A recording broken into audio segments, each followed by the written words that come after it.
Bonjour Église missionnaire évangélique baptiste de l'Outaouais, voici vos annonces pour la semaine du 19 septembre 2021. Cette semaine, nous avons temps de prière mardi à 11 h. Tous les mercredis, nous avons études bibliques sur Zoom. Le mercredi, nous avons aussi l'étude biblique pour les jeunes filles avec Louise Bélier sur Zoom à 19 h. L'école du dimanche pour nos enfants de 2 ans à 12 ans reprendra dès le 17 octobre 2021 en présentiel. Pour plus de détails, veuillez contacter Frère Jean Fanol.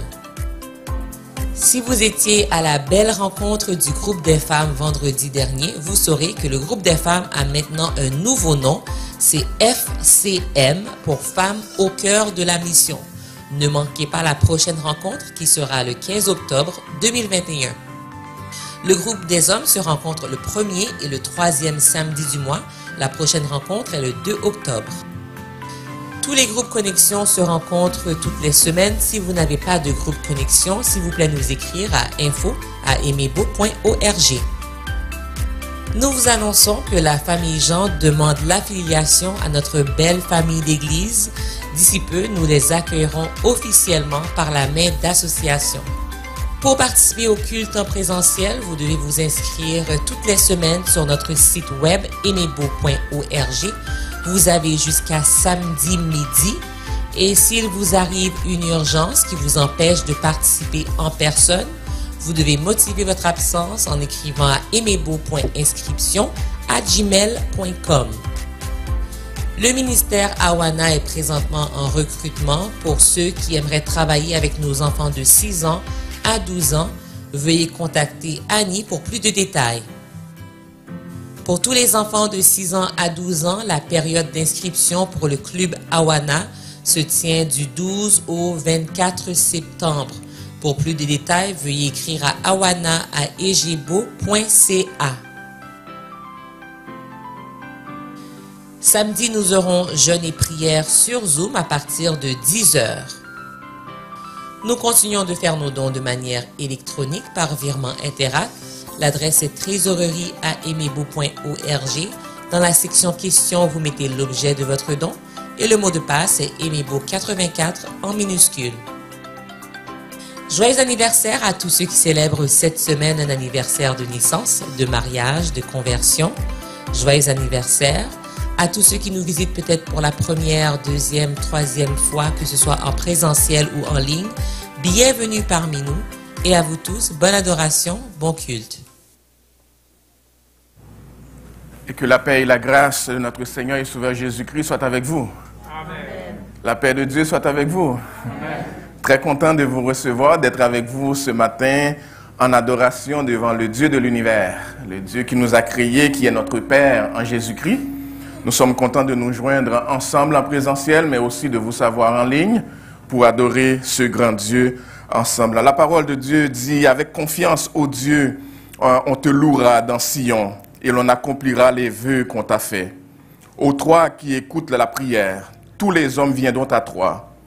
Les iniquités m'accablent, tu pardonneras nos transgressions. Heureux celui que tu choisis et que tu admets en ta présence pour qu'il habite dans tes parvis. Nous nous rassasierons du bonheur de ta maison, de la sainteté de ton peuple. Nous venons ce matin l'adorer. Nous venons dans ce sanctuaire consacré à l'adoration de Jésus-Christ. Et nous prions que, parce que nous sommes devant le Dieu de l'univers, que nous mettons de côté tout objet de distraction et que nous soyons totalement consacrés à cette adoration ce matin. Prions le Seigneur.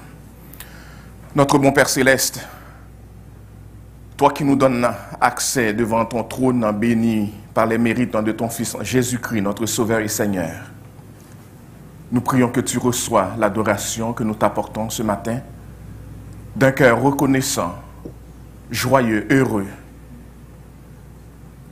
Ce peuple racheté qui vient devant toi, tout simplement reconnaître que tu es digne de notre louange.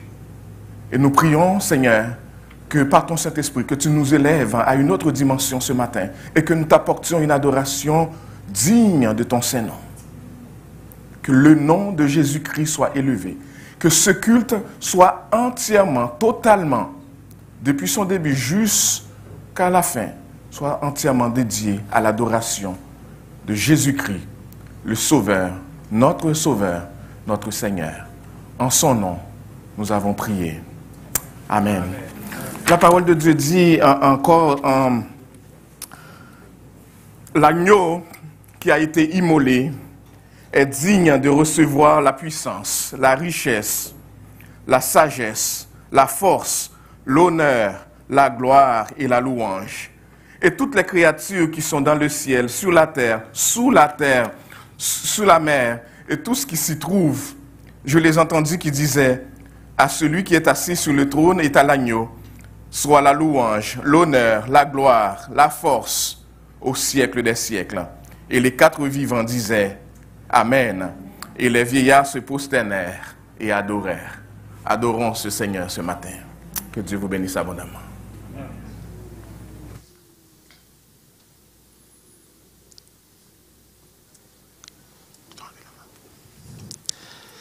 Que la gloire du Seigneur subsiste à jamais.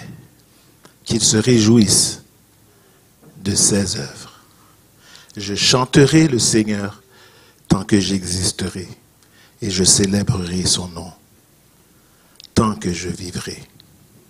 Ici est ma promesse, si c'est la vôtre, levez-vous avec nous et chantons ensemble que la gloire du Seigneur.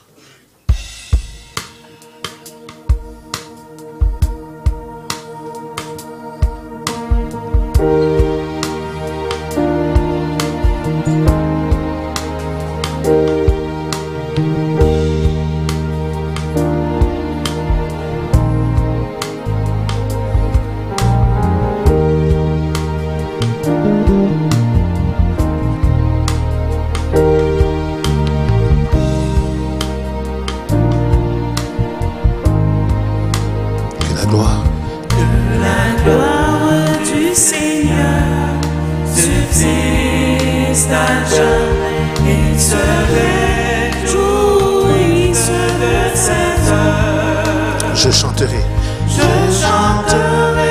au Seigneur, tant que j'existerai, je célébrerai son nom, tant que je vivrai.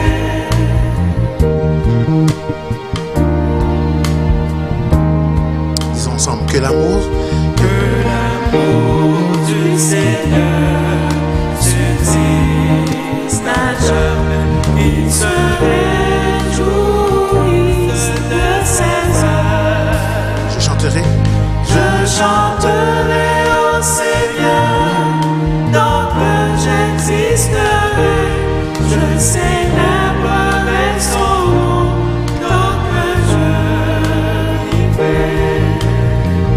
La parole de Dieu nous dit que la joie du Seigneur est notre force, que la joie du Seigneur subsiste à jamais. Il se réjouit de ses œuvres. Je chanterai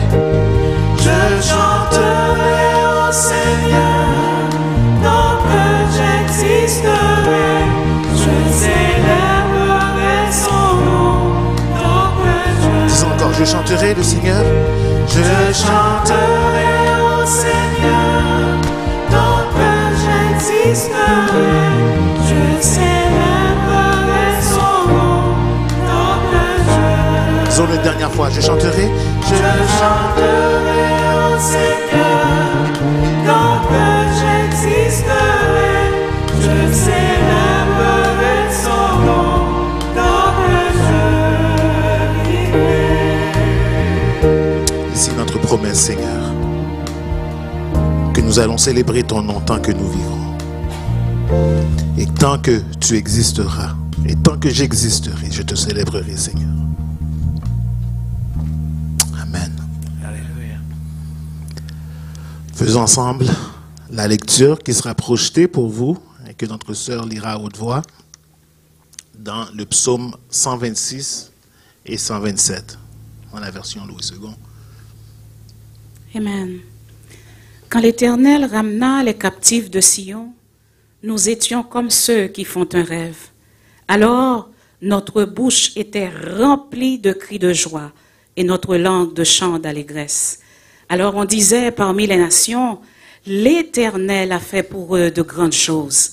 L'Éternel a fait pour nous de grandes choses. Nous sommes dans la joie. Éternel, ramène nos captifs comme des ruisseaux dans le midi. Ceux qui sèment avec larmes moissonneront avec chant d'allégresse. Ceux qui marchent en pleurant quand ils portent la semence revient avec allégresse quand ils portent ses gerbes. Si l'Éternel ne bâtit la maison, ceux qui la bâtissent travaillent en vain. Si l'Éternel ne garde la ville, ceux qui la gardent veillent en vain. En vain vous levez-vous au matin, vous couchez-vous tard, et mangez-vous le pain de douleur. Il en donne autant à ses bien-aimés pendant leur sommeil. Voici, les fils sont un héritage de l'Éternel. Le fruit des entrailles est une récompense. Comme les flèches dans la main d'un guerrier, ainsi sont les fils de la jeunesse. Heureux l'homme qui en remplit son carquois. Ils ne seront pas confus quand ils parleront avec des ennemis à la porte. Amen. Amen. Amen. Béni soit le Seigneur, car son amour est grand. Béni soit le Seigneur, car il est puissant. Et nous te louons, Seigneur, de tout notre cœur. Le peuple tout entier se tourne vers toi, car tu es notre joie. Avec joie, adorons le Seigneur. On peut taper des mains?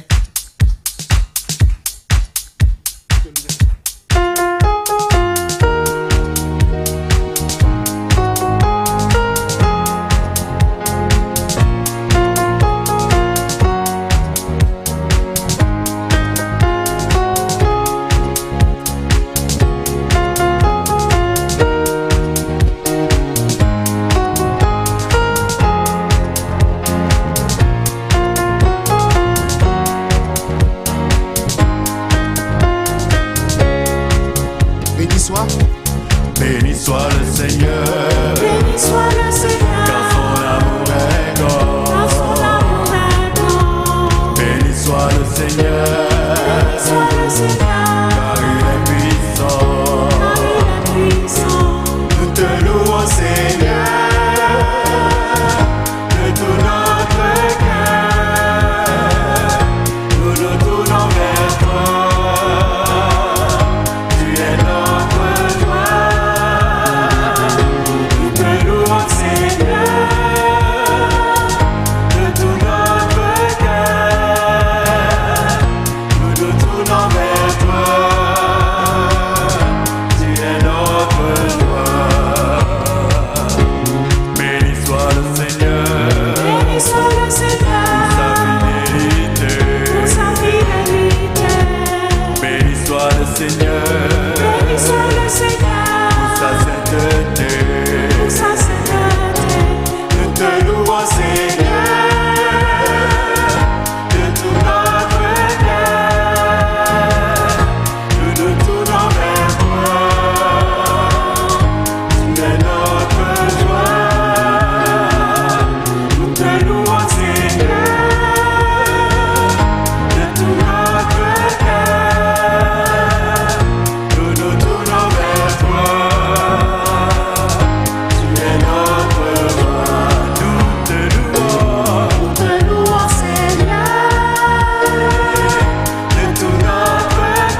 Alléluia.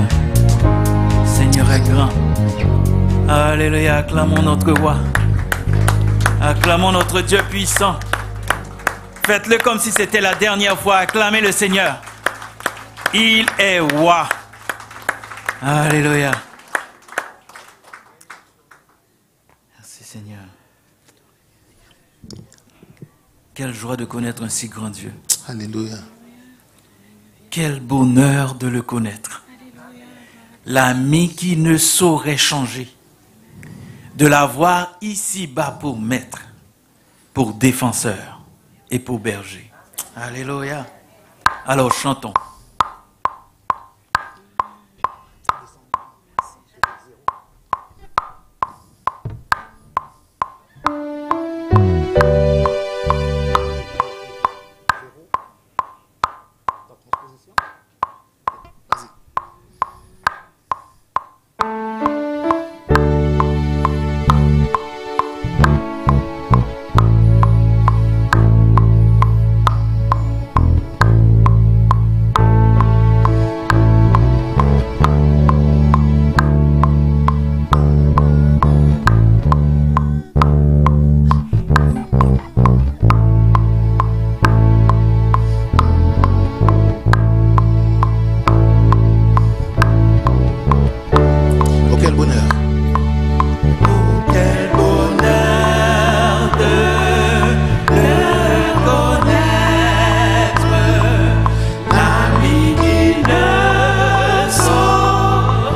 l'assemblée vers l'avenir.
Alléluia. Oui, chantons d'un cœur joyeux le grand amour du Rédempteur. Rappelez-vous le prix payé pour notre rachat. Un prix qui vint à nous du haut des cieux et qui rétablit cette relation entre créature et créateur et qui fait de nous maintenant enfants de Dieu. Merci, Amen. Seigneur. Amen. Merci Jésus. Merci Père. Merci Seigneur. Dans un temps si difficile, dans des moments où les gens cherchent où trouver le bonheur, où trouver la paix, nous savons que le bonheur est de te connaître, toi l'ami, fidèle et tendre, qui ne saurait changer. De t'avoir pour maître, pour défenseur et pour berger. Merci Seigneur. Que nous puissions non pas simplement chanter ces paroles, réciter ces paroles, mais que nous puissions les vivre, Seigneur, jour après jour. Rends-nous contagieux, Papa, que les gens qui nous entourent soient subjugués par la paix, la joie qui nous habite, de par la grâce de ton Saint-Esprit en nous, Seigneur. Merci. Reçois les paroles de nos lèvres et les sentiments de nos cœurs. Dans le nom de Jésus. Amen. Amen. Vous pouvez vous asseoir.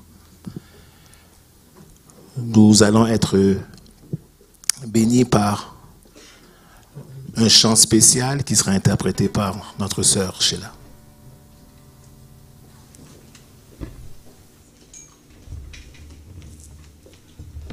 Que Dieu vous bénisse.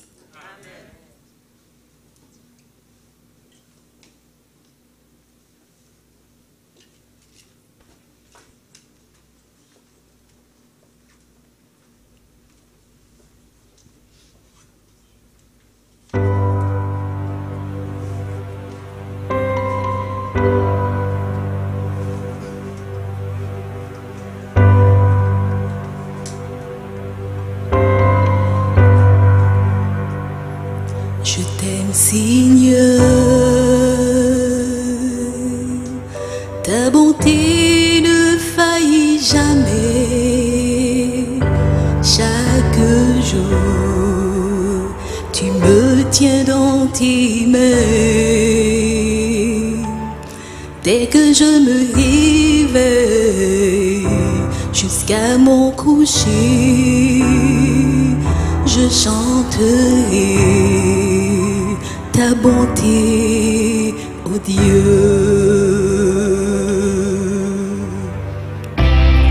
Toute ma vie, tu as été bon. Toute ma vie, tu as été fidèle. Chaque souffle que je respire sera pour chanter ta bonté, ô Dieu.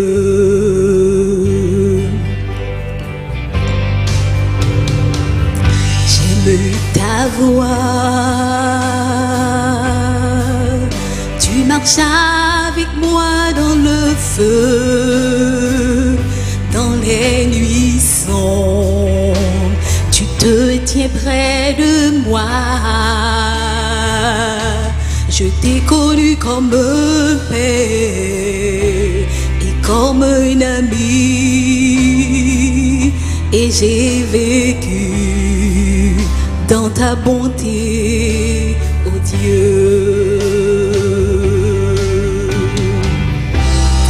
Toute ma vie, tu as été bon.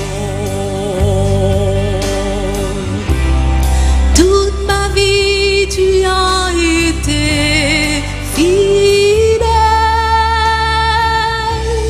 Chaque souffle que je respire sera pour chanter ta bonté, ô Dieu.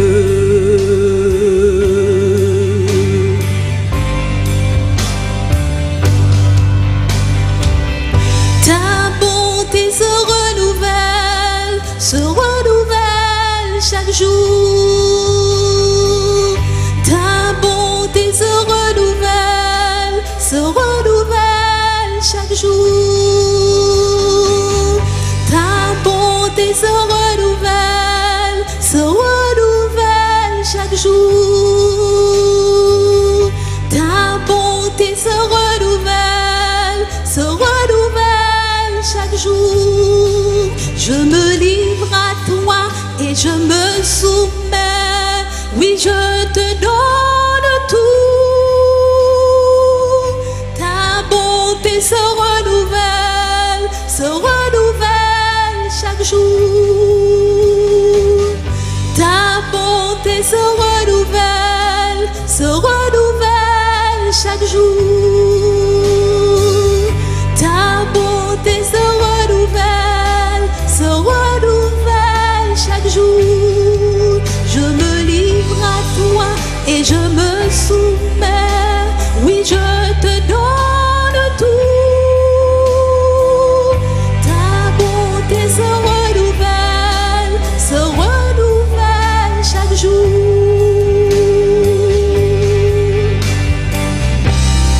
Toute ma vie, tu as été bon. Toute ma vie, tu as été fidèle. Chaque souffle que je respire sera pour chanter ta bonté, ô Dieu. Sera pour chanter ta bonté, ô Dieu.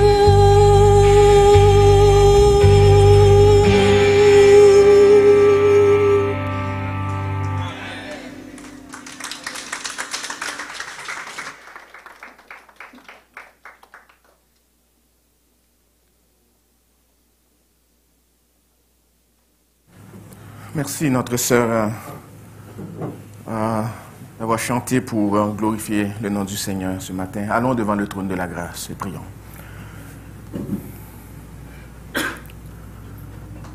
Notre bon Père céleste, Dieu trinitaire, Père, Fils et Saint-Esprit, notre Papa, c'est un privilège de pouvoir nous approcher devant toi et de nous approcher comme tes enfants. Parce que nous avons été adoptés, tu nous as rachetés par l'œuvre sacrificielle de Jésus-Christ. Nous ne sommes plus esclaves du péché. Nous ne sommes plus juste des créateurs. Nous ne sommes plus des rebelles. Nous ne sommes plus des errants. Mais nous sommes membres de la famille de Dieu en Jésus-Christ. Quelle grâce, quel privilège.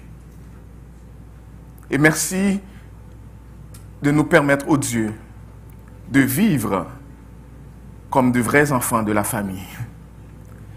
De vivre en comptant sur ta bonté, en comptant sur ta bonté qui se renouvelle, de vivre avec les restaurations que tu accordes, de vivre en venant devant toi sans avoir peur, crainte, et de savoir que c'est toi qui as fait le premier pas vers nous et qui nous a sauvés en Jésus. Et que toi qui nous as sauvés, tu ne nous laisses pas à nous-mêmes. Au contraire, ton Saint-Esprit vit en nous et nous révèle ta bonté, nous révèle ta miséricorde, tes compassions. Ce matin, nous venons devant toi comme un seul peuple de l'Émébo, pour te remercier pour les prières que tu as exaucées, les guérisons que tu as accordées, les délivrances, les touchés, les visites que tu as faites. Nous venons te remercier pour les prières que tu n'as pas exaucées. Et par ton Saint-Esprit, tu nous as clairement révélé que c'est un nom. Et nous voulons te remercier et te demander de nous donner la patience pour les prières qui sont encore devant toi et pour lesquelles tu n'as pas encore répondu. Que nous ayons de la patience d'attendre à toi. Et de ne pas nous diriger vers les conseils des autres, vers nos propres intentions, vers nos propres volontés, mais que nous attendions dans la patience, dans la confiance, sachant que tu es un Dieu qui entend, un Dieu qui répond et qui répond en ton temps. Nous nous remettons entre tes mains ce matin. Nous voulons te remercier pour toutes tes bénédictions sur cette Église, pour ta générosité à tous égards. Comment ne pas, ô Jésus, te remercier pour ce peuple fidèle que tu as mis dans cette région pour t'adorer même dans des circonstances les plus difficiles. Nous te remercions, ô Jésus, pour le conseil pastoral, pour l'unité au sein de cette équipe, pour des hommes dédiés à la cause de l'Évangile et ton amour dans leur cœur pour te servir. Nous prions, Seigneur, pour ce conseil, Seigneur, qui gère les différentes affaires de l'Église. Nous prions pour ta grâce sur chaque membre. Prions pour chaque diacre et diaconesse. Pour la grâce que tu fais d'avoir des gens au sein de cette Église qui te servent, qui servent les frères et les sœurs, et que nous voulons aussi servir le monde au sein duquel tu nous as placés. Nous prions, Seigneur, pour chaque responsable de ministère. Nous prions au Dieu particulièrement pour cette équipe de nettoyage au sein de cette Église qui, semaine après semaine, vient s'assurer que cette Église est dans un état pour accueillir ses fidèles.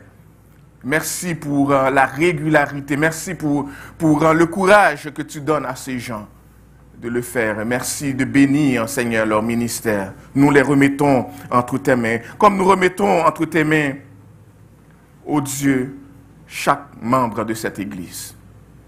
Nous remettons chaque homme, nous remettons chaque femme, chaque jeune, chaque enfant, chaque poupon. Et nous prions que ta main bénie soit sur nous tous. Nous prions que tu visites les familles, que tu visites les couples. Là où, Seigneur, il y a de la discorde, là où il y a des unions, que tu apportes l'unité, que tu apportes le respect, que tu apportes l'obéissance. Et que les familles de cette Église soient des familles qui se consacrent à obéir à ta parole et qui soient, Seigneur, des modèles de servantes et de serviteurs dans les voisinages où tu nous as placés, dans les quartiers où tu nous as placés, dans les milieux de travail où tu nous as placés, dans les écoles où tu nous as placés, pour que nous soyons des vrais témoins de l'évangile de Jésus-Christ. Et que, Seigneur, par notre témoignage, nous attirions d'autres à toi, ceux qui ne te connaissent pas encore. Seigneur Jésus, nous prions pour l'avenir de cette Église. L'avenir de cette Église, nous la remettons entre tes mains pour que nous marchions dans la confiance, pour que notre focus soit sur toi, et que tu nous éloignes de tout ce qui pourrait nous distraire, et que nous nous consacrions au service de Jésus-Christ, à l'Évangile, à l'adoration, à l'encouragement, à l'exhortation, à la prière, au jeûne, à la prédication de l'Évangile. Réveille-nous, Seigneur, à l'évangélisation, à regarder les gens autour de nous qui ne te connaissent pas encore et qui ont besoin d'entendre le message de ta parole. Comment entendront-ils parler s'il n'y a personne qui prêche, s'il n'y a personne qui est envoyé? Envoie-nous, Seigneur. Envoie-nous, Père. Là où tu veux, envoie-nous, Seigneur. Fais de cette Église, Seigneur, une Église qui sait honorer les personnes âgées. Une Église qui investit dans la nouvelle génération, qui les prépare à t'adorer en esprit et en vérité. Une Église qui reconnaît ses faiblesses au niveau de ses ressources, mais qui se confie à toi pour faire de grandes choses. Une Église qui se remet totalement à toi. Une Église où Jésus-Christ est le centre. Non pas seulement, Seigneur, en parole, mais dans nos actions, dans nos enseignements, dans notre vie de tous les jours, dans ce que nous chantons, dans ce que nous prions, dans ce que nous attendons, dans nos rêves les plus secrets. Que le focus soit Jésus. Parce que lorsque nous avons Jésus, nous avons tout. Nous avons l'essentiel. Donne-nous de vivre pour te plaire. Tu vois, Seigneur, tout ce qui nous empêche de marcher dans cette vie de sainteté. Éloigne-nous, Seigneur, de tous ces films, de toutes ces émissions, de tous ces gadgets. Mais donne-nous, Seigneur, cet amour pour la lecture de ta parole, pour la méditation de ta parole, l'étude de celle-ci. Que nous soyons consacrés à ton service. Que nos enfants ne nous voient pas seulement en train de t'adorer le dimanche matin, mais qu'ils nous voient dans cette adoration au cours de la semaine. Que notre famille soit des petites églises où nous élevons, éduquons les ambassadeurs de Jésus-Christ. Que nos enfants vivent l'évangile à la maison. Fais-le, Seigneur. Tu vois tous ces enfants qui ont besoin de ta présence dans leur milieu scolaire, dans les équipes sportives. Tu vois les influences qui sont sur leur vie. Nous prions, Seigneur, que tu les gardes. Garde nos jeunes, Seigneur, des influences de ce monde. Fais-leur grâce d'être capables de se mettre debout là où tout le monde est assis, ou de s'asseoir là où tout le monde est debout, parce que nous marchons, Seigneur. Nous voulons faire le contraire de ce monde et ne pas vivre sous les influences de ce monde. Ce matin, entre autres choses, nous venons prier pour ce pays qui va en élection demain. Nous savons jusqu'à la dernière minute, tu peux diriger le cœur vers le serviteur que tu veux pour diriger ce pays. Ne nous laisse pas influencer, Seigneur, par les publicités, mais que ton esprit nous dirige. Nous prions que tu donnes la sagesse à ce dirigeant. Nous prions que tu le prépares déjà, que tu prépares l'équipe qui va travailler avec lui. Nous prions que tu choisisses des gens, Seigneur, qui vont avoir la crainte pour toi et qui vont avoir de la sagesse pour faire des choses qui glorifient ton Saint-Nom. Nous prions que peu importe l'équipe qui monte, Seigneur, qu'il y ait des serviteurs et des servantes de Jésus-Christ qui soient capables d'être à genoux pour prier pour ce pays. Et que nous en fassions autant. Nous remettons le reste de ce culte entre tes mains. Reçois la louange, la gloire que tu mérites. reçois nos offrandes et nos dîmes que nous allons t'apporter et que nous avons déjà apporté et que nous apportons avec reconnaissance, sachant que si nous pouvons travailler, si nous pouvons avoir de quoi vivre, c'est parce que tu nous as bénis. Et nous venons en reconnaissance déposer à tes pieds ce que nous te devons. Nous prions que tu le multiplies, que tu donnes la sagesse de gérer les biens de cette Église avec crainte et tremblement. Et que tout se fructifie entre nos mains pour que nous voyions tes mains à l'œuvre au sein de cette Église. Bénis notre frère qui va apporter le message en ce matin. Oins-le par ton Saint-Esprit et qu'il parle avec hardiesse. Délie tout ce qui pourrait être un obstacle. Délie son intelligence et permet qu'il parle pour glorifier ton Seigneur et que ton peuple qui écoute en soit béni, mais que ton nom soit glorifié. C'est notre prière devant toi, au nom et par les mérites de Jésus-Christ, notre divin Sauveur et Seigneur, qui vit et règne au siècle des siècles. Amen. Notre Père qui es aux cieux, que ton nom soit sanctifié, que ton règne vienne, que ta volonté soit faite sur la terre comme au ciel. Donne-nous aujourd'hui notre pain quotidien. Pardonne-nous nos offenses, comme nous aussi nous pardonnons à ceux qui nous ont offensés. Ne nous induis point à la tentation, mais Seigneur, délivre-nous du malin. Car c'est à toi qu'appartiennent le règne, la puissance et la gloire au siècle des siècles. Amen. Amen.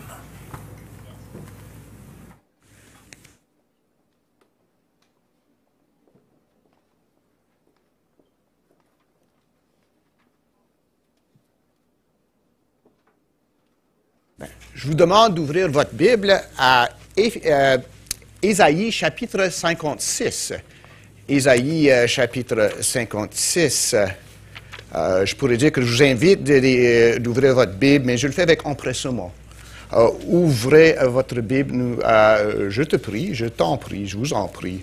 Parce que c'est ici qu'il se passe la partie la plus importante de la prédication ce matin, c'est d'entendre le texte dont la prédication doit être, qui doit être le fondement de la prédication et de notre louange.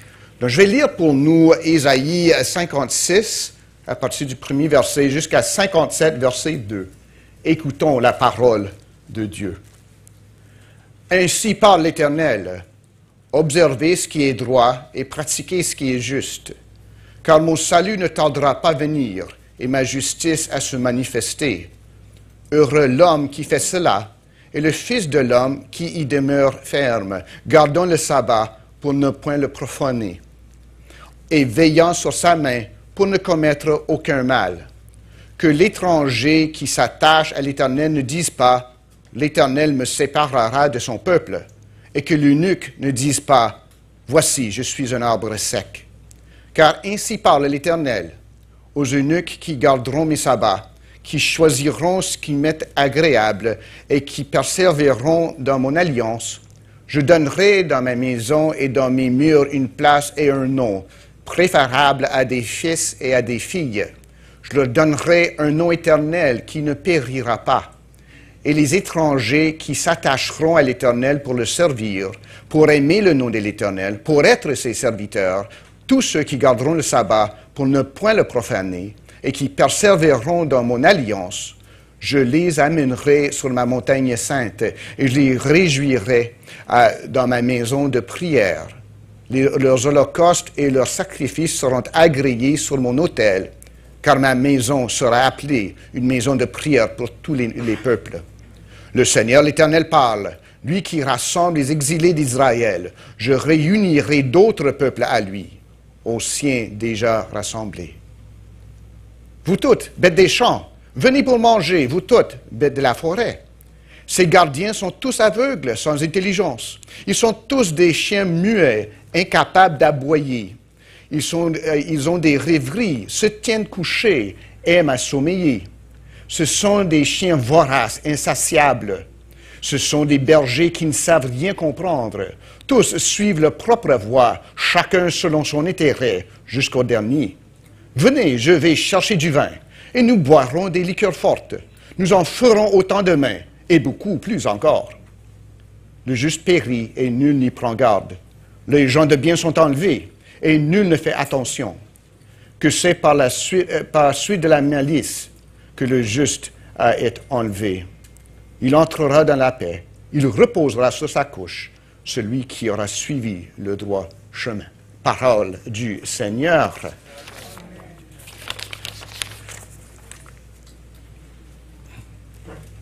Là, lors de mon premier pastorat, quand nos enfants étaient toujours toutes petites, des petits, pas des poupons, comme on dit, des pouponnes, mais petites quand même, on faisait du camping à chaque été. Je ne parle pas du camping des ados, là, de l'Union, qui sont dans le cabane, puis c'est beau, du restaurant, puis tout. Non, je ne sais pas, je n'ai pas été. C'est vraiment joli. Nous étions sous la toile, dans des tentes. Puis on était les derniers cette année-là, même bien que je sois pasteur de cette église-là, on s'est placé dans la pire place dans le camping, juste à côté à Bacos. Et on était assujettis à des inondations. Un des diacres auxquels des funérailles j'ai assisté il y a 2-3 semaines de Madoc, nous prêtait des tarpes là, pour poser par-dessus là. Mais on a des rivières entre nos sacs de couchage, vraiment. Être dans une tente, c'est pas toujours comme promis, comme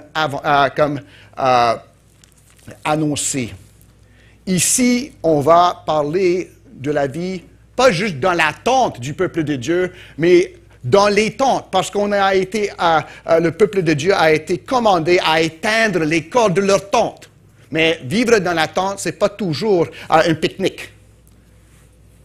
Quand Dieu exhortait le peuple d'élargir l'espace de sa tente, chapitre 54, il ne se rendait pas compte, ce peuple, de ce que habiter la tente, que ça implique l'attente.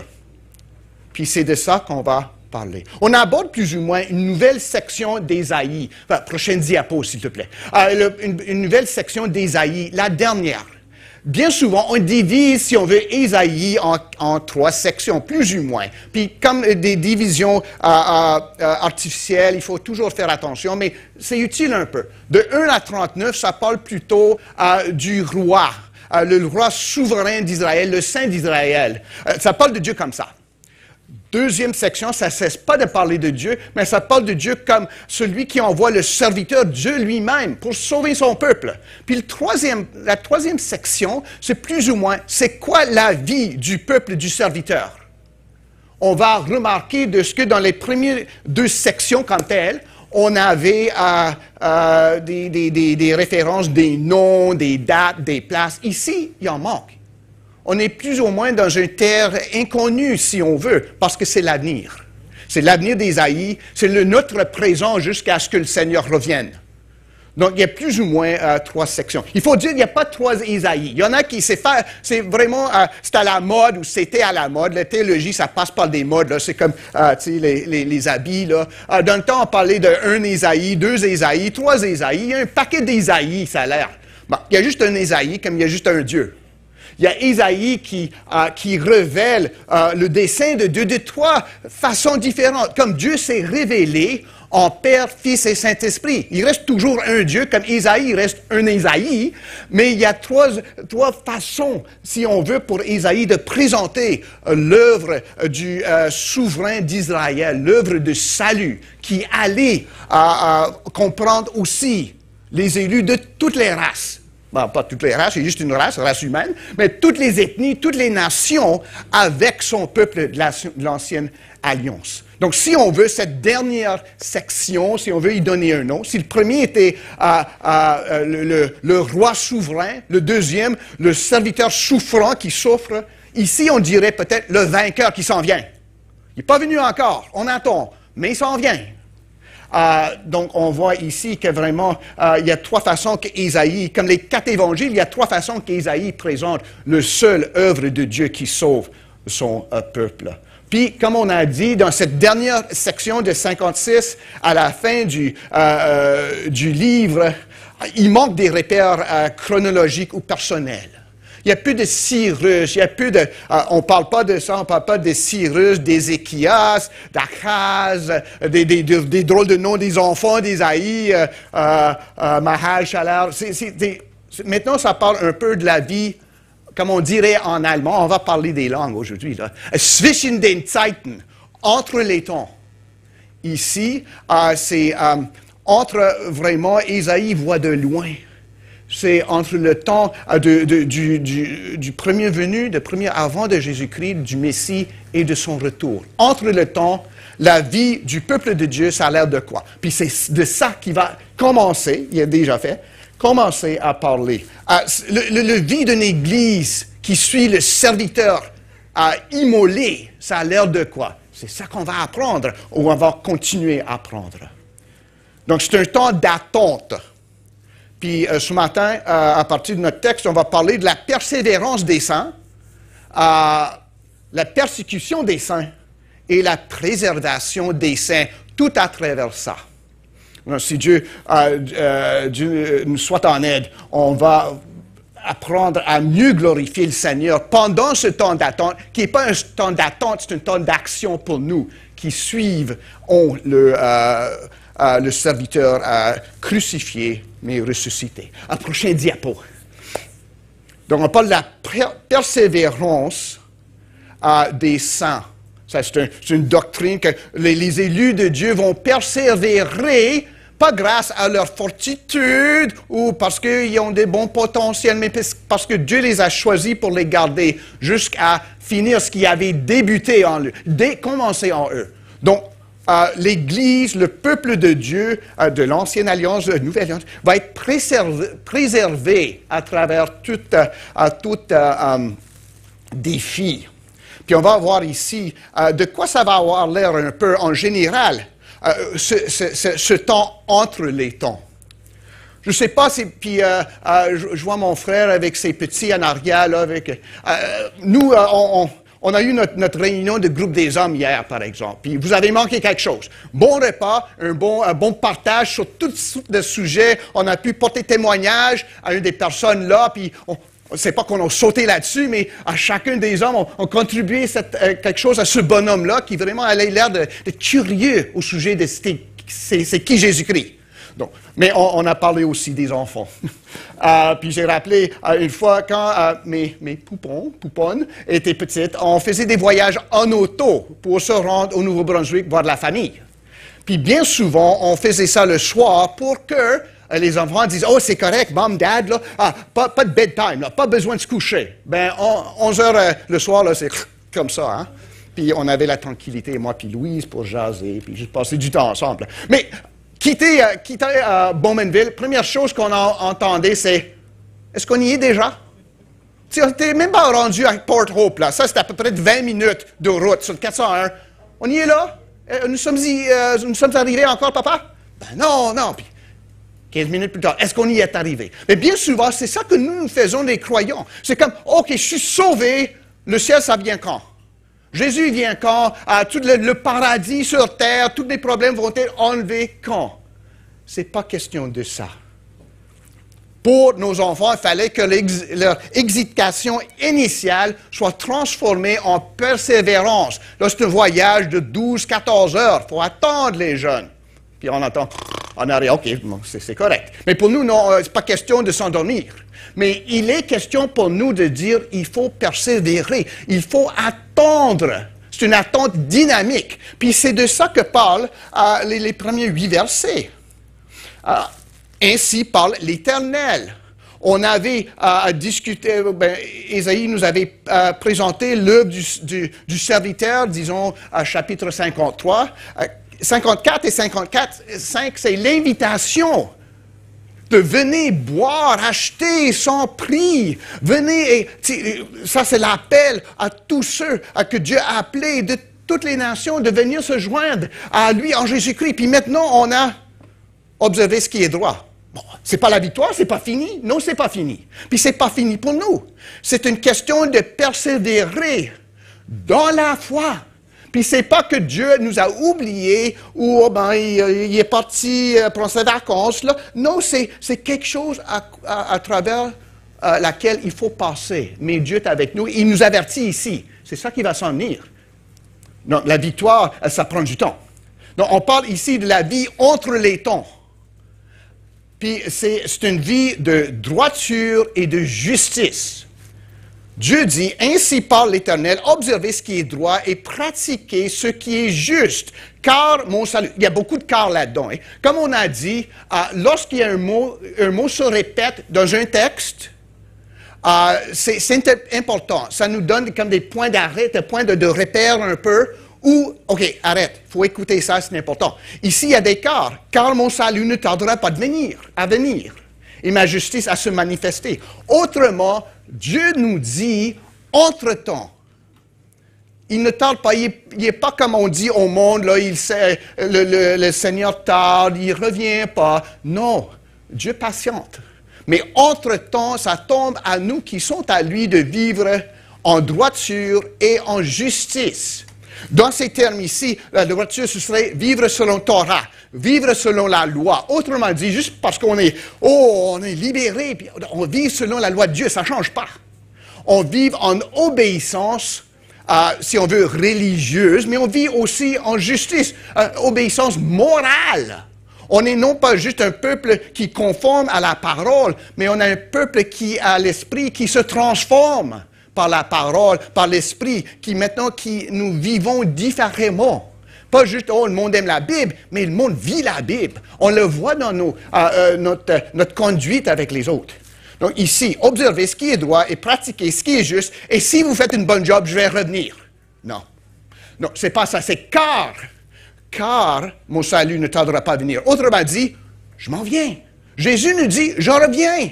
Entre-temps, vivez en obéissance, en suivant tout ce que je vous ai enseigné. Vous gardez tout ça, je reviens. Donc, soyez prêts. On voit souvent le Nouveau Testament. On vit d'une manière pour ne pas avoir honte lorsque le Seigneur va revenir, parce qu'il va revenir sans avertissement. On ne va pas savoir la date. On sait juste que c'est certain qu'il va revenir. Mais on nous dit ici, vivre comme s'il revenait demain ou comme s'il revenait cet après-midi. Une vie sans honte. À observer ce qui est droit, pratiquer ce qui est juste. C'est ça le mode de vie du peuple transformé par l'Esprit de Dieu. On va parler de sabbat, puis d'eunuque, puis toutes ces choses-là. Là. Mais en fin de compte, c'est d'observer la loi de Dieu et de pratiquer la justice envers les autres. On fonctionne de ce que Dieu nous a dit et ce que Dieu nous a révélé. C'est en vue du salut, la justice de Dieu qui va se manifester. Et cette justice a déjà été manifestée en Jésus-Christ qui, selon 1 Corinthiens 1 et 30, est devenu notre justice par l'œuvre de Dieu lui-même. Donc, ce n'est pas question de faire venir le royaume, c'est d'agir en fonction de ce que nous sommes prêts lorsque Jésus va revenir. C'est une réponse et anticipation. Je réponds par la obéissance parce que je fais confiance à Dieu que Jésus va revenir. Puis j'ai hâte. C'est vraiment la question à poser oui, je vais à l'église, Ben, que pensez-vous du retour de Jésus-Christ? Est-ce que vous avez hâte? Bon, je ne sais pas. Bon, il revient. Ben, OK, il faut se poser des questions, là. Si on a un membre de la famille qu'on aime bien, puis parce que moi, par exemple, j'étais parti au Nouveau-Brunswick, puis quand je revenais, Louis, c'était pas bon, OK, bon, reviens, c'est une bonne chose. Non, chérie, quand est-ce que tu as rentré? Puis je pense, elle était joyeuse de me voir revenir. Ben, on devrait être comme ça, comme avec Jésus. Parce qu'il va revenir. Mon salut ne tardera pas à venir et ma justice à se manifester. Heureux l'homme qui fait cela. Et le Fils de l'homme qui y demeure ferme. Tu sais, c'est selon les psaumes. Puis on va voir ici, c'est la vie qui est annoncée dans l'Ancien Testament, mais réalisée en Jésus-Christ. Heureux l'homme qui ne marche pas selon les conseils des méchants, qui ne s'arrête pas sur la voie des pécheurs et qui ne s'assied pas en compagnie des moqueurs. Nous connaissons tout ça, j'espère, ce verset-là. C'est ce que Ésaïe, par l'Esprit de Dieu, nous dit. Heureux l'homme qui fait cela. Et le Fils de l'homme qui demeure ferme, gardant le sabbat pour ne point le profaner et veillant sur sa main pour ne commettre aucun mal. Le sabbat. Est-ce que je devrais devenir adventiste pour suivre ça, le sabbat? Un autre mot, là, un peu outré, c'est synédoque. Je sais que Pasteur Arsène, connaît ce mot-là. Mais le sabbat, c'est un synédoque. C'est ça? Vous connaissez tous ce mot-là? Ce mot-là? Non, du tout. Synédoque, c'est comme lorsque frère Huberman va dire au groupe d'hommes, venez prêter main forte. Ben, puis, lorsqu'il dit ça, les hommes, les gars, là, on devrait vraiment lui donner une aide. Mais il ne veut pas nos mains, là. C'est pas question de lui enlever la main puis rester chez nous couché, hein? Prêter main forte, ça veut dire quoi? Venez, encore entier, aider. Donc, c'est synédoque, c'est une façon de parler du tout en parlant d'une petite chose, là.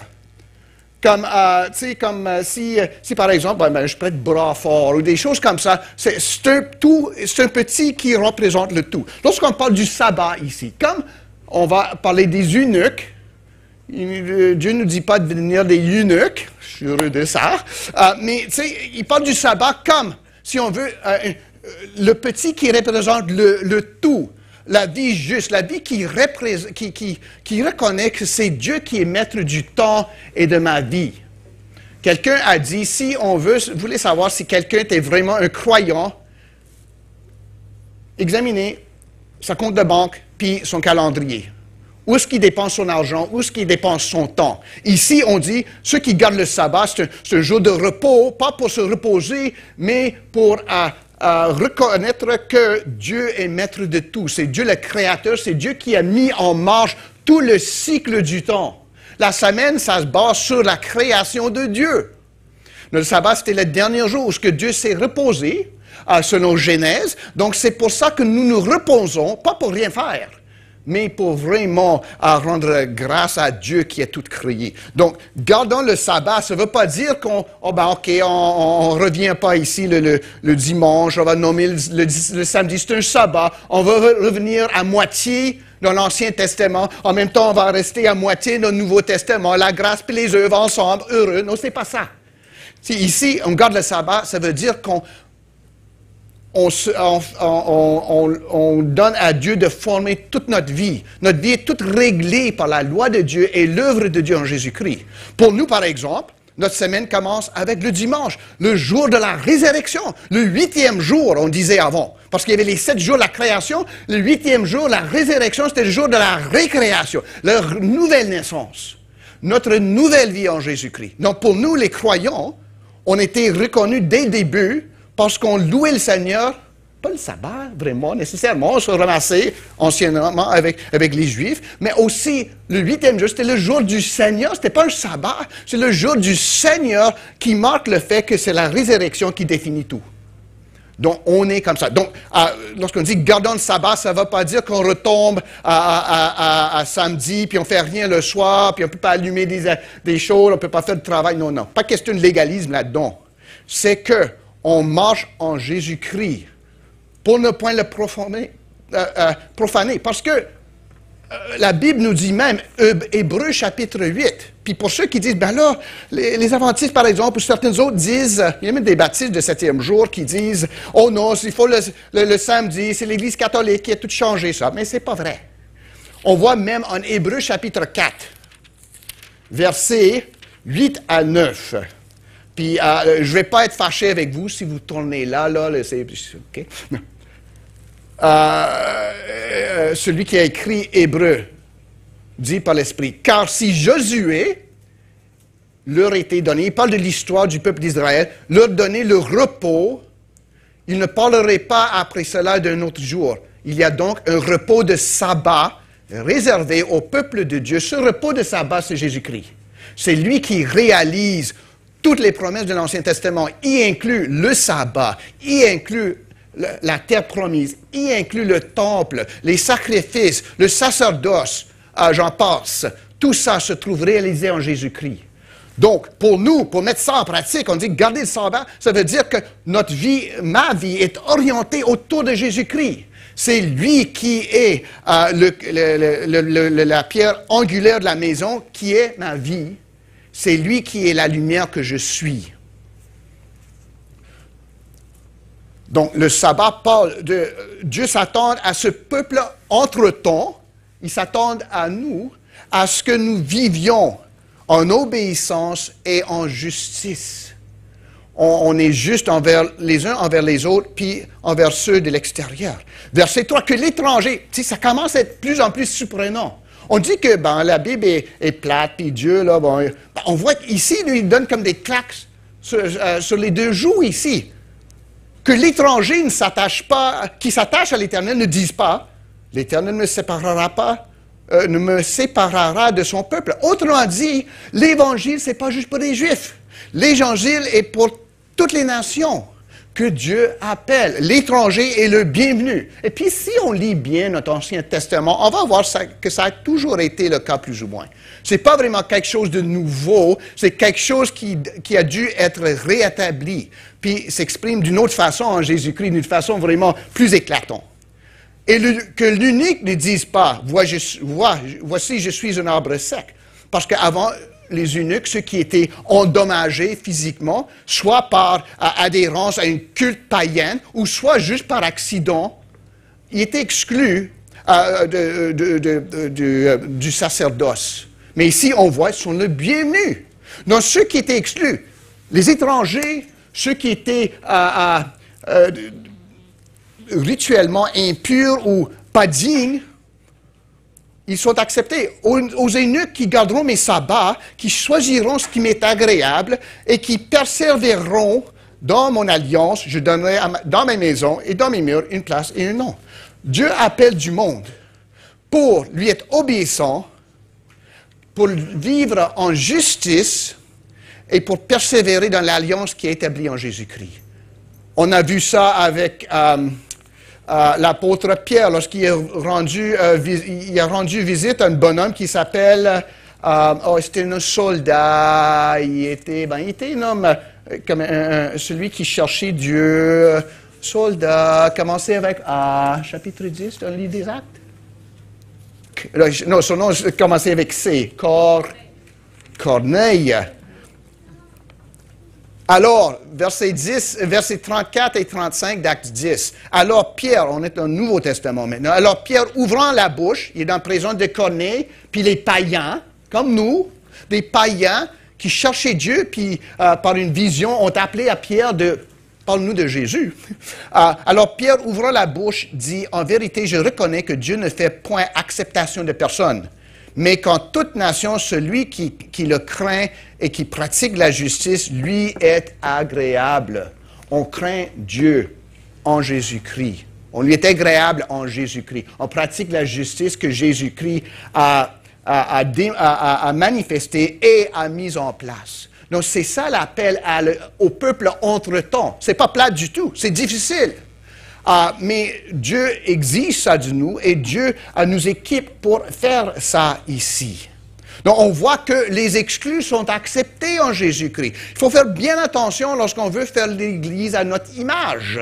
Non, parce que Dieu fait l'Église à son image, à l'image de son Fils. Donc, tous ceux qu'on pensait exclus, puis pensons aux exclus de notre jour. Les homosexuels peut-être. Des enfants qui ont quitté le foyer, qui sont embarrassés, puis maintenant veulent revenir. Du monde qui était du monde de mauvaise vie. Toutes sortes de choses. Ce monde-là, en Jésus-Christ, sont acceptés. On voit maintenant, il n'y a pas d'exclus en Jésus-Christ. Ceux que Dieu appelle en Jésus-Christ deviennent fils et filles de Jésus-Christ, puis c'est à nous aussi d'accepter ceux que Jésus a acceptés, ceux que Jésus a fait venir. Les étrangers, verset 6, qui s'attacheront à l'Éternel pour le servir, pour aimer le nom de l'Éternel, pour être ses serviteurs. Et la Bible est magnifique. Et la façon que ça passe, c'est boum, boum, boum. La Bible a été écrite pour être entendue. Hein? C'est pas juste des 5 points d'Ésaïe. Là. Non, on le lit, puis ça saute devant nos yeux. Là, ça claque, ça craque comme ça. Où est-ce que j'étais? Et les étrangers qui s'attacheront à l'Éternel pour le servir, pour aimer le nom de l'Éternel, pour être ses serviteurs, tous ceux qui garderont le sabbat pour ne point le profaner. Encore une fois, le synédoque du sabbat, comme pour les eunuques. Je les amènerai sur la montagne sainte. Je les réjouirai dans ma maison de prière, les holocaustes. Comme on voit, encore une fois, c'est du symbolisme. Ça ne veut pas dire qu'il va falloir se rendre à une montagne à quelque part. C'est que vraiment, on est des adorateurs de Dieu par son élection, par sa grâce en Jésus-Christ. Puis on a, c'est plus, je l'avoue, mes frères, mes sœurs, c'est plus facile de voir avec une Bible en papier ici, là. Même la forme du texte nous dit quelque chose. Verset 3, c'est l'étranger. Verset 4, c'est l'eunuque. Verset 6, c'est l'étranger. Verset 5, c'est l'eunuque. Verset 6, c'est l'étranger. Il appelle ça comme c'est un croix, hein? C'est un chiasme. C'est la forme du texte même. Hein? La Bible est magnifique de cette façon-là. C'est pas juste des mots, mais c'est une forme, puis c'est une force qui se communique. Donc il faut vraiment le lire et l'entendre lu pour en profiter. Donc, la persévérance, on a vu ici que les exclus sont élus, hein? Ou les exclus sont maintenant inclus, si on veut. Mais en fin de compte, c'est qu'est-ce qu'on a dit là? C'est la droiture qui nous distingue. Comment est-ce qu'on peut dire un chrétien d'autres personnes? Dans certaines religions, c'est la façon qu'on s'habille, hein? C'est un drôle de chapeau. Anciennement, c'était des cravates, là. Si vous n'avez pas une cravate au temple, là, vous ne pouvez pas être croyant. Ou des jupes, là. Ben, moi, je ne porte pas de jupe, mais je veux dire, il y a certaines qui en portent. Non, c'est pas ça. On est marqué par quoi? Pas couleur de notre peau, pas notre ethnie, pas notre citoyenneté, sauf que ce soit au ciel. On est marqué par l'obéissance à Jésus-Christ et la droiture. La justice que nous pratiquons, c'est ça qui nous distingue. Pas une langue bizarre, pas des formes qui cherchent à exclure puis nous élever en même temps. Mais on est distingué par le fait qu'on se soumette à Jésus-Christ et on essaie, si on veut, d'imiter ce qu'il a fait. Puis pour nous, ce n'est pas juste un exemple peut-être qui serait utile, mais c'est le fond de la vie, ça, pour nous. Donc c'est ça qui nous distingue. Puis c'est ça la vie de l'Église entre les temps. Puis c'est fini, hein? Non, c'est pas fini. Parce qu'on voit qu'Ésaïe n'arrête pas là. On pourrait dire, OK, jusqu'à ce que le Messie revienne, OK, il y a... puis on voit ici que le Messie n'était pas dans le temps d'Ésaïe encore venu. Ésaïe vivait à peu près 700 ans avant Jésus-Christ. Donc il parle de son temps, du peuple qui se ramasse après l'exil, mais il parle comme, il voit deux montagnes en ligne. Hein? Il voit le peuple qui ont été exilés ici, mais il voit aussi un peuple, il ne peut pas voir bien ça, mais l'Esprit de Dieu qui est en lui annonce qu'il va venir, puis il parle pas juste de première montagne, la première crête, mais deuxième, qui est le venu, puis le retour de Jésus-Christ. On voit qu'Ésaïe parle de ces deux choses en même temps. C'est pour ça que le Nouveau Testament le cite si souvent. Il y a vraiment un évangile en Ésaïe. Donc, il a parlé de comment on doit être le peuple de Dieu entre les temps. C'est une vie de persévérance, c'est à longue durée. Il n'y a pas d'éclat étincelant. C'est pas tout plein de victoires ou de révélations. C'est vraiment, c'est comme C.S. Lewis a dit, c'est l'obéissance dans la même direction pendant une longue temps. On continue, un pas devant l'autre, sans tomber. C'est ça la vie d'un croyant. Mais on suit un chemin qui a déjà été frayé pour nous par Jésus-Christ.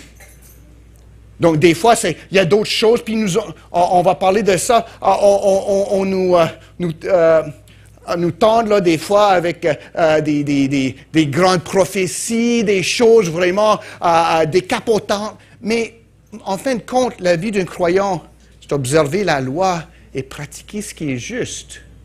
Puis ces deux choses, par la grâce, pas pour gagner l'approbation de Dieu, mais de vivre selon la liberté qui a été établie pour nous. C'est ça notre vie entre les temps, aujourd'hui. Mais comme on voit, ce n'est pas toujours un pique-nique, comme être dans la tente. Il y a de la pluie. Maintenant, Ésaïe, il change de vicette comme ça à la persécution, premier diapo. Comme j'ai dit aux frères et aux sœurs à Egebo, je suis en train d'aider à apprendre à conduire notre plus petite, notre plus jeune, notre fille cadette, qui était pouponne, mais ne l'est plus. Donc, on apprend à conduire. Puis, une des choses, elle fait bien, mais une des choses que j'essaie d'expliquer, c'est lorsqu'on pèse sur le gaz, pèse sur la frein, on le fait, puis je sais qu'il y en a ici qui apprennent à conduire. Et on le fait comme si on pesait sur les œufs, hein? Fais ça tranquillement. C'est pas question de clencher sur les freins, puis troum sur l'accélérateur, puis ouf comme ça sur le volant. Je sais qu'il y a certains d'entre vous qui conduisent comme ça, c'est pas bon. Mais on fait, tu sais, tranquillement. doucement, sauf qu'en cas d'urgence. Il y a un piéton qui traverse, tu clenches sur les freins. Tu n'as pas le choix.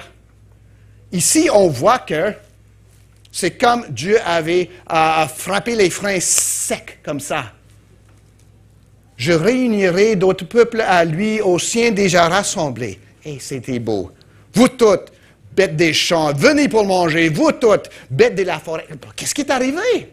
On voit là que d'un coup sec, Isaïe nous introduit à une autre vérité de la vie entre les temps. C'est pas juste l'obéissance du peuple de Dieu, la justice qu'on est appelé à pratiquer, pour laquelle Jésus nous a libérés. On voit aussi la persécution en même temps, puis ça arrive comme un claque à gueule. Parce que nous disons, hein, parce que c'est comme un autre, on appelle ça comme le livre des Assomptions de la Bible. Il y a 1 Corinthiens, 2 Corinthiens, 1 Assomption, 2 Assomptions. Autrement dit, des choses qui ne sont pas vraies, mais on pense qu'ils sont selon la loi de Dieu. Que si je fais des bonnes choses, tout va aller bien. Dieu aime ceux qui cèdent eux-mêmes. Si je dis bien, pas de problème, hein? C'est ça la vérité. Puis des fois, on annonce ça comme l'Évangile. Dieu veut que vous soyez riches. Donc, obéissez, puis Dieu va s'assurer que vous deveniez riches. Puis, si vous ne devenez pas riche, ben c'est parce que vous n'êtes pas obéissant. Il y a quelque chose qui manque. Mais alors là, c'est un grand cauchemar. Puis c'est un grand mensonge en même temps.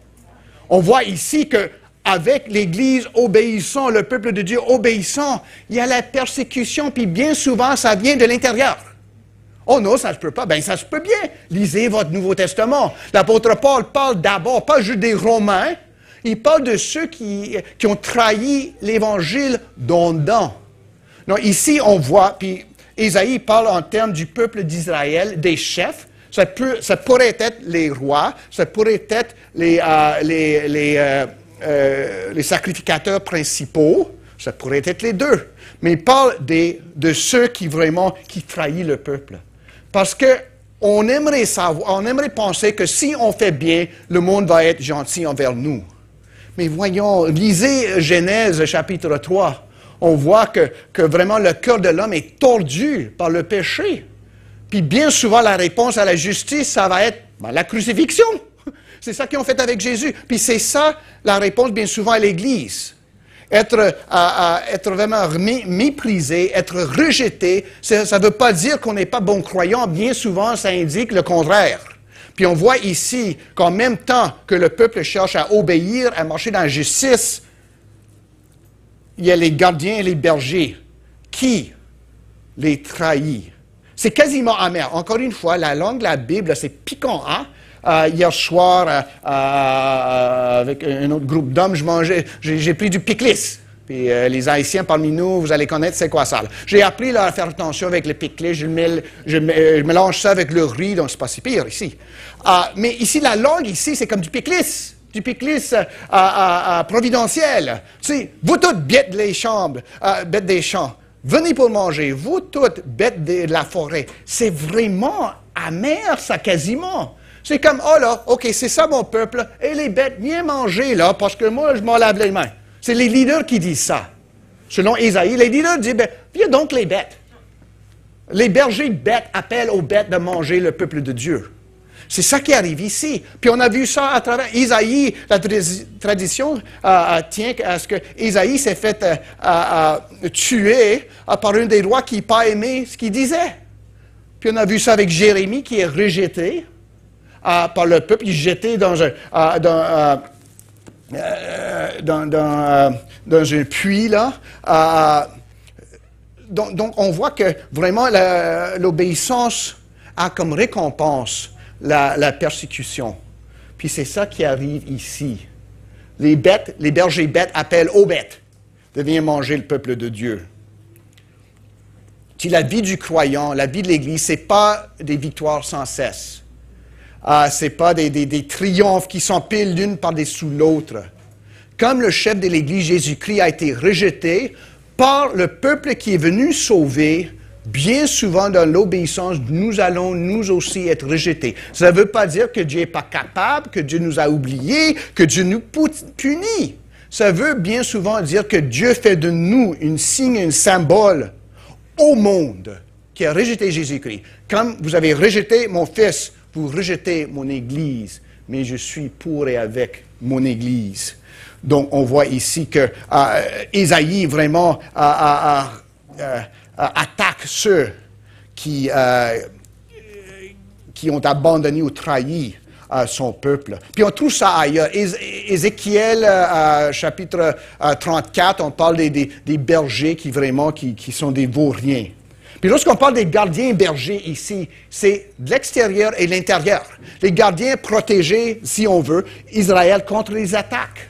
De l'extérieur, c'est comme les rois, si on veut. De l'intérieur, sont des bergers, ceux qui donnaient à manger au peuple, ceux qui fournissaient les besoins du peuple. Pour nous, peut-être l'un, ce serait nos chefs politiques qui devraient garder le pays. Puis lorsqu'on s'en va, on discutait de comment voter. Ben, je vous dis pas pour qui j'ai voté pour une bonne personne. Si vous n'êtes pas d'accord avec avec moi, ben fou. Mais si on vote pour quelqu'un selon le caractère, pas les programmes. Quelqu'un, tu sais, des erreurs avec quelqu'un de bon caractère, on peut régler ça. On peut corriger ça. Mais un bon programme avec quelqu'un de mauvais caractère, ça ne va jamais se régler. Donc, on vote pour les gardiens, les bergers, si on veut, qui vont être du monde de bon caractère, qui vont être pour le pays et pas pour eux-mêmes, qui vont prendre soin des pauvres et pas de leur propre poche. Donc, juste ainsi dit pour ça. Mais ici, on voit que vraiment, puis souvent, Ancien Testament, Nouveau Testament, l'amertume de Dieu contre ceux qui trahissent son peuple, c'est même plus grand que ceux qui sont ennemis de son peuple, reconnus. Et ici, puis ça s'est passé plusieurs fois à travers l'histoire. On a juste à dire, comme mot d'encouragement, on ne serait pas les premiers si on trouve la persécution d'en ou de l'extérieur. Ça fait partie d'être obéissant. Nous suivons un homme crucifié, Dieu qui a pris chair, qui a été crucifié. Ça ne devrait pas nous surprendre que nous aussi, nous allons être rejetés. Puis surtout dans notre pays, c'est plus question de trouver de l'approbation de ceux qui nous entourent en se joignant à l'Église. Peut-être c'est une bonne chose, parce que ça va nous faire vraiment faire le focus sur ce qui est vrai, qui est Jésus-Christ, son Évangile, pas l'approbation de la société. Donc, surtout pour nos jeunes, il faut vous encourager que vous suivez Jésus, vous suivez ceux de l'Église primitive, ancienne et moderne. Lorsque le monde dit de vous, vous croyez en quoi? Puis vous dites, ben là, non, c'est ça que Dieu a fait, c'est ça que Dieu a dit, puis moi, je marche avec lui. Donc, n'ayez pas peur, soyez pas découragés. Ça fait partie de ce que Dieu avait déjà prévu et à travers lequel il va nous garder. Donc la persécution, on voit ici, en même temps que l'Église obéissante, on voit l'Église persécutée. Mais l'Église va persévérer. Prochain diapo. Le juste périt et nul n'y prend garde. Les gens de bien sont enlevés et nul ne fait attention. Que c'est par suite de la malice que le juste est enlevé? Il entrera dans la paix. Il reposera sur sa couche. Celui qui aura suivi le droit chemin. Qu'est-ce qu'on dit ici? On voit ici comment le monde voit le peuple de Dieu. Premier verset, c'est que, regarde, il est mort et sa justice, ça ne lui donnait rien. Cette femme-là, elle a suivi le Seigneur pendant 80 ans, elle est morte toute seule, en pauvreté. Son Dieu, ça lui a fait quoi? Ça lui a fait rien. Elle était vraiment un sucker. Elle aurait dû abandonner ça. Le juste périt, les gens de bien sont enlevés. Les gens de bien, littéralement, c'est les hommes de Hesed. Je sais que notre ami Stéphane est en train d'étudier l'hébreu. Ben, Hesed, c'est l'amour de l'alliance, qui vient de l'alliance. Donc, c'est un homme vraiment qui est juste, qui démontre la miséricorde. Mais ces gens-là se font tuer, sont enlevés. On ne parle pas de l'enlèvement par lequel l'Église serait enlevée de tout trouble. On voit que l'enlèvement ici, c'est la mort, ceux qui ont suivi Jésus jusqu'à la mort en obéissance. Ils sont enlevés peut-être pour ne pas faire partie, pas être assujettis à de pire.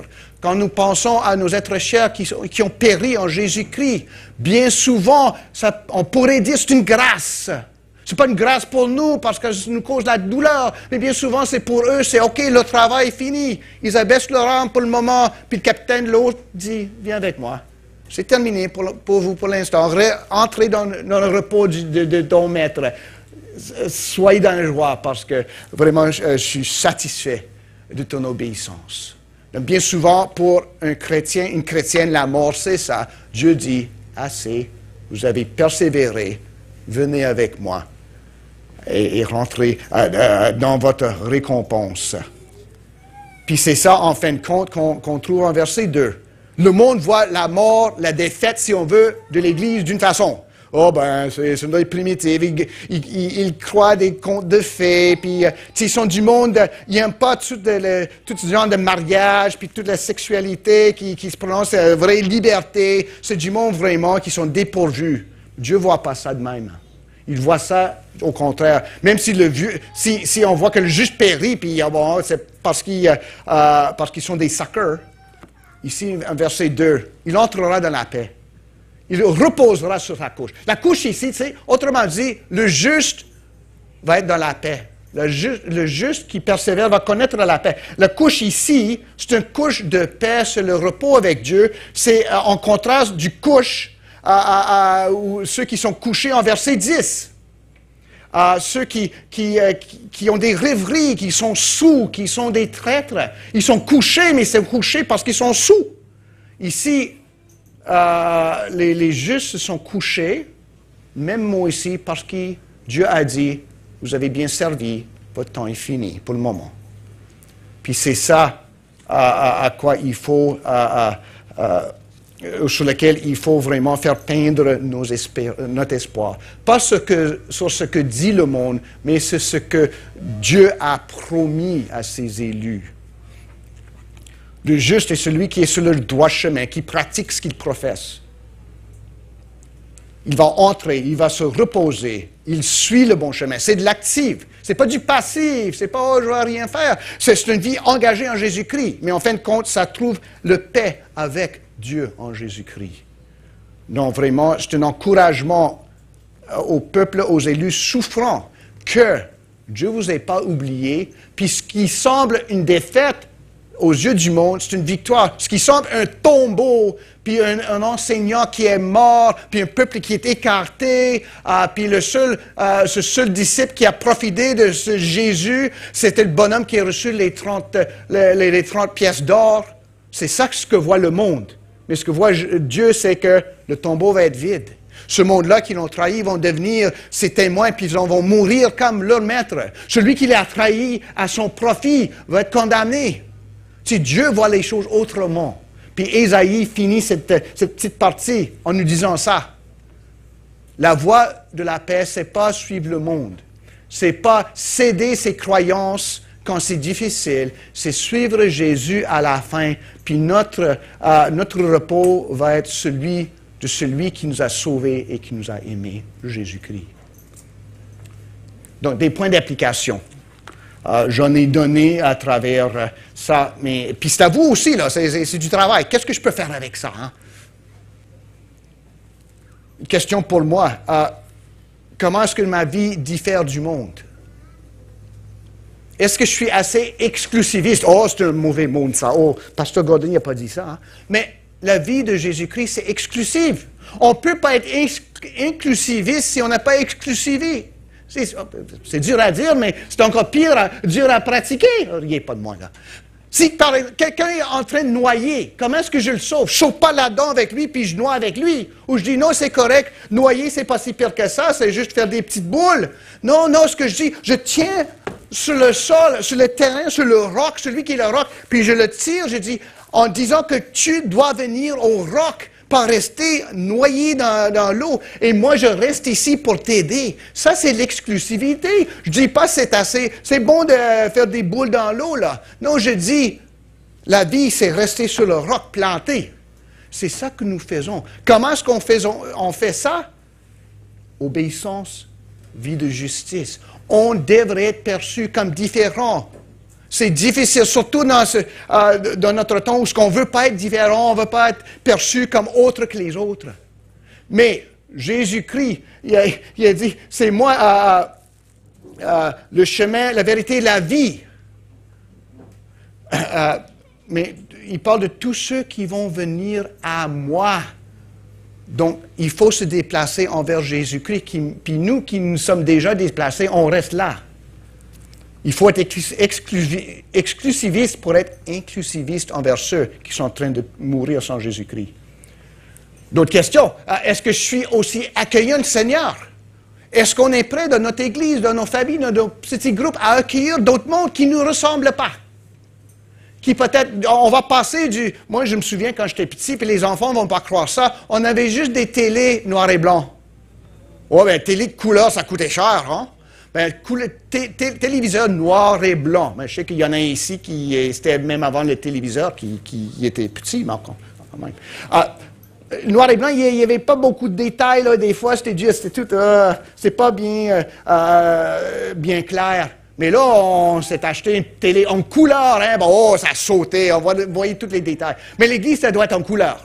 On doit être du monde tout mêlé de toutes les ethnies, toutes les couleurs de peau, toutes les façons de faire en Jésus-Christ, mais pas tout uniforme comme noir et blanc, qui vraiment, c'était plutôt violet. Hein? Donc, on cherche à être une Église en couleur.